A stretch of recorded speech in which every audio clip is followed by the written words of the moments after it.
Hi friends and welcome back. SpiceJet cadet pilot program ये right now मेरे हिसाब से सबसे एफिशिएंट वे है पायलट बनने के लिए, क्योंकि इसमें कुछ यूनिक पॉइंट्स हैं जो इस प्रोग्राम को अलग बनाता है बाकियों से। तो क्या है इनका सिलेक्शन प्रोसेस एंड की पॉइंट्स, आइए देखते हैं। इसमें फर्स्ट पॉइंट है eligibility criteria.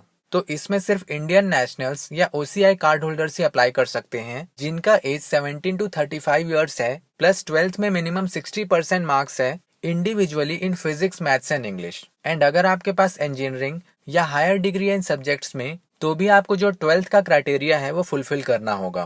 Plus in case अगर आप 12th का क्राइटेरिया फुलफिल नहीं कर रहे, तो आप NIOS एग्जाम देकर भी अप्लाई कर सकते हो। इन एडिशन आपकी हाइट मिनिमम 158 सेंटीमीटर होनी चाहिए एंड ट्रेनिंग शुरू करने के पहले आपके पास क्लास 1 मेडिकल होना चाहिए DGCA का। इसके बाद नेक्स्ट पॉइंट है डिग्री प्रोग्राम्स। तो इसमें इन्होंने 3 ऑप्शंस प्रोवाइड किए हैं जिसे आप चूज कर सकते हो एज पर योर क्वालिफिकेशन। इसमें फर्स्ट है आप simply cadet pilot program join कर सकते हो without any kind of add ons. Second, अगर आप सिर्फ 12th पास हो तो along with your pilot training आप BBA कर सकते हो, that is bachelor in business administration. Third, आप अगर ग्रेजुएट हो तो along with your pilot training आप MBA कर सकते हो, that is masters in business administration. But technically देखा जाए तो इन डिग्रीज का कोई स्पेशल एडवांटेज नहीं है, बट हाँ इन सब से आपकी पर्सनैलिटी एंड प्रेजेंटेशन स्किल में जरूर डेवलपमेंट होगा।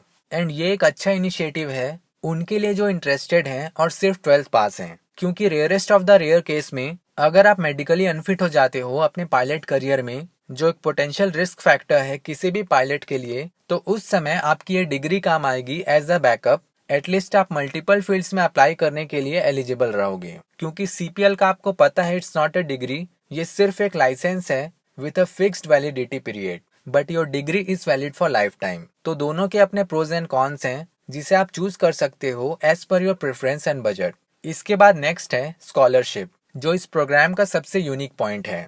तो इसमें टोटल 20 स्टूडेंट्स को स्कॉलरशिप दिया जाएगा 2 डिफरेंट कैटेगरीज में on basis of merit. First, अगर आपका जॉइंट एंट्रेंस एग्जाम में 1 to 1500 के बीच रैंक है, या आपका 12th में 95% मार्क्स है फिजिक्स, मैथ्स एंड इंग्लिश में, तो 30 lakhs का स्कॉलरशिप दिया जाएगा। नेक्स्ट, सेकंड कैटेगरी में अगर आपका रैंक 1500 से 3000 के बीच में है, या 12th में 90% मार्क्स है आपका फिजिक्स, मैथ्स एंड इंग्लिश में, तो आपको 15 लाख दिया जाएगा। तो ये कोई छोटा अमाउंट नहीं है एंड मेरे हिसाब से ये एक गोल्डन अपॉर्चुनिटी है आपके लिए।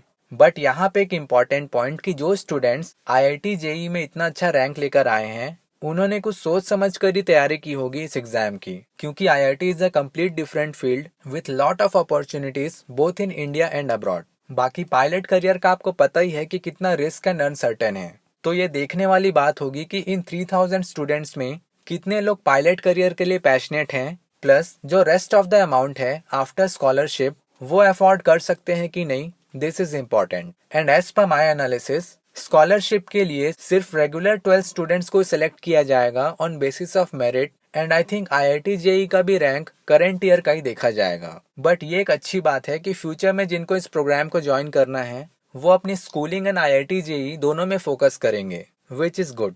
अब नेक्स्ट है सिलेक्शन प्रोसेस। तो इनका कंप्लीट सिलेक्शन प्रोसीजर सिर्फ 2 वीक्स में कंप्लीट हो जाएगा एंड इसमें कोई भी रिटर्न एग्जाम नहीं देना है आपको। सिंपली आपको साइन अप करना है और जितने भी डिटेल्स रिक्वायर्ड हैं वो फिल करके आपको कुछ अमाउंट पे करना है रजिस्ट्रेशन के लिए। देन स्पाइस जेट की टीम आपका एप्लीकेशन रिव्यू करेगी and as per the requirements सिर्फ सुटेबल कैंडिडेट्स को कॉल किया जाएगा नेक्स्ट फेज के लिए, जिसके लिए आपको अगेन कुछ अमाउंट पे करना है बिफोर अटेंडिंग योर असेसमेंट, जो 3 फेसेस में डिवाइडेड है, बट मोस्ट प्रोबेबली ये 1 डे में ही कंप्लीट हो जाएगा। एंड इसमें आपको किसी भी तरह का कैलकुलेटर अलाउड नहीं है, दैट मीन्स सभी क्वेश्चंस मेंटल कैलकुलेशंस पे बेस्ड रहेंगे। इसमें फेज 1 है compass test, that is comprehensive pilot aptitude screening system. ये अगेन 4 पार्ट्स में डिवाइडेड है, जैसा आपको यहाँ पे दिख रहा होगा। फर्स्ट है शॉर्ट टर्म मेमोरी। इसमें आपको कुछ इस तरह का डेटा दिखाया जाएगा, that is altitude, speed, heading and radio frequency, जो सिर्फ कुछ सेकंड्स के लिए फ्लैश होगा एंड डिसअपियर हो जाएगा। आपको उसे मेमोराइज करके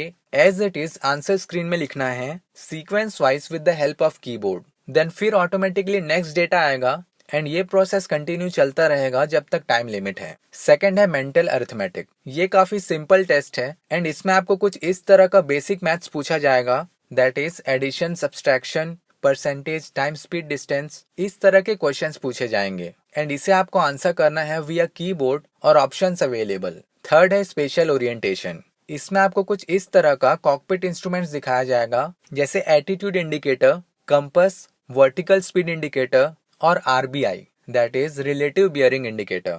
तो आपको इन इंस्ट्रूमेंट्स को समझना है एंड जो ऑप्शन में राइट एयरक्राफ्ट पोजीशन है जो इन सभी इंस्ट्रूमेंट डेटा से मैच कर रहा हो उसे सेलेक्ट करना है। इसके बाद फोर्थ है मल्टीटास्किंग। इसमें आपके सामने एयरक्राफ्ट की तरह एक पीएफडी रहेगा that is primary flight display जिसमें altitude, speed and heading mention होगा। आपको इसी डेटा को अबव विंडो में फिल करना है विया कीबोर्ड एंड ये डेटा ऑटोमेटिकली कुछ सेकंड्स के बाद चेंज होता रहेगा एंड आपको उसी हिसाब से उसे एडजस्ट करना होगा। प्लस इस टास्क के बीच में आपको एक अलर्ट सिग्नल मिलेगा जैसे यहाँ येलो बॉक्स में शो किया गया है। तो इसे आपको एलिमिनेट करना एक लिमिटेड टाइम फ्रेम में जो भी नंबर वहाँ पे शो हो रहा है उस बटन को प्रेस करके। बट द पॉइंट इज ये आपको साइमल्टेनियसली करना है एक साथ। इन सभी टेस्ट का टोटल ड्यूरेशन रहेगा 80 मिनट्स एंड इस फेज को क्लियर करने के बाद ही आपको नेक्स्ट फेज में अलाउ किया जाएगा which is CCT and psychometric test. CCT stands for complex control task. इस टेस्ट का ड्यूरेशन सिर्फ 10 मिनट्स है एंड इसके लिए आपको बहुत ज्यादा कंसंट्रेशन चाहिए क्योंकि ये थोड़ा ट्रिकी है। इसमें कुछ इस तरह का सेटअप रहेगा that is joystick and rudder paddles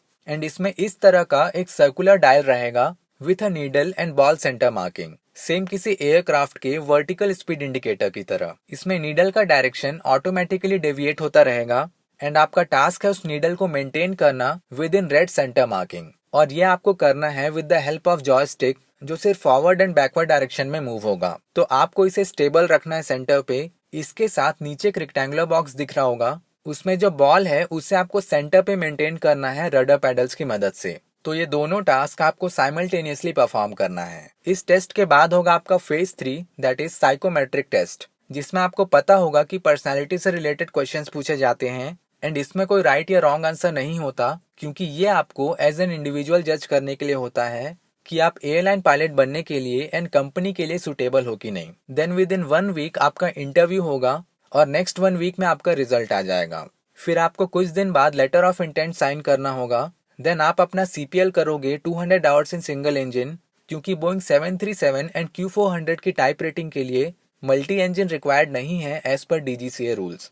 but यहाँ पे एक इम्पॉर्टेंट पॉइंट है कि कंपनी डिसाइड करेगी कि आपको किस एयरक्राफ्ट में टाइप रेटिंग करनी है। तो यहाँ पे आपके पास सिलेक्शन का चॉइस नहीं है एंड जॉब एश्योरेंस का रूल वही सेम है। अगर आप सक्सेसफुली सभी एग्जाम्स एंड चेक्स क्लियर करते हो एज पर एयरलाइन स्टैंडर्ड्स तभी आपको हायर किया जाएगा। And letter of intent sign करते वक्त इन्होंने जो मेंशन किया है अग्रीमेंट के बारे में to serve the company for a certain number of period, तो वो सिक्योरिटी अमाउंट 25 to 30 lakhs हो सकता है जैसा उनका फिलहाल अभी रूल है। तो इसके लिए आप पहले से प्रिपेयर्ड रहिए। इसके अलावा स्पाइस जेट की एक हिस्ट्री है जो आप में से काफी कम लोगों को पता होगा, लेकिन ये जानना आपके लिए जरूरी है। तो स्पाइस जेट पहले भी कैडेट प्रोग्राम लॉन्च कर चुका है 2006 के आसपास एंड आफ्टर 1.5 year उन्होंने इस प्रोग्राम को सस्पेंड कर दिया था ड्यू टू इंटरनल रीजंस। तो उस समय के जो कैडेट्स थे उन्हें काफी सफर करना पड़ा था एंड इस पॉइंट को कवर करने का मतलब यही था कि अगर आप लोन वगैरह ले रहे हो तो ध्यान से लेना, अपनी अफोर्डेबिलिटी देख कर ही लेना। अब नेक्स्ट बात करते हैं टोटल कॉस्ट की। तो इसका ऑफिशियल कॉस्ट ऑलमोस्ट 90 से 92 lakhs के बीच में है as per the option you choose, जो मैक्सिमम 95 lakhs तक जा सकता है क्योंकि ट्रेनिंग लोकेशन के बारे में कुछ भी मेंशन नहीं है और बाकी कैडेट प्रोग्राम की तरह इनका फीस स्ट्रक्चर डिटेल्ड तरीके से मेंशन नहीं है। हालांकि इन्होंने CPL एंड लाइसेंस कन्वर्जन के दौरान एकोमोडेशन प्रोवाइड किया है, तो visa, transport, food, travel cost, insurance ये सब आपको खुद से बियर करना होगा जैसा आप यहाँ पे लिस्ट में देख सकते हैं। तो ये था इस प्रोग्राम का ब्रीफ ओवरव्यू एंड जितना भी इन्फॉर्मेशन मेरे पास था मैंने आपसे शेयर कर दिया। So thanks a lot for watching. मिलता हूँ नेक्स्ट वीडियो में, तब तक stay fit, keep learning and take care.